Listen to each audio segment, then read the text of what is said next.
Here's a little gardening trick. Now the reason that I have this dug down a little bit is because of the drought, so that when I water, the water is going to go where I need it to. But I had my holes already ready, and I put compost in them, and I have a solo cup with a hole in the bottom.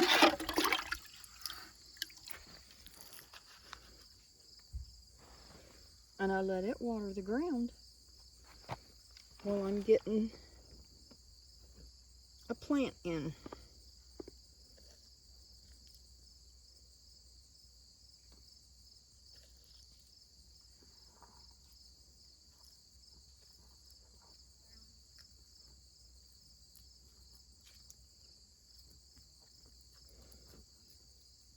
That way the plants, I'll put all my, what I'm going to plant in water to help with transplant shock. And it's just that easy. Just that easy.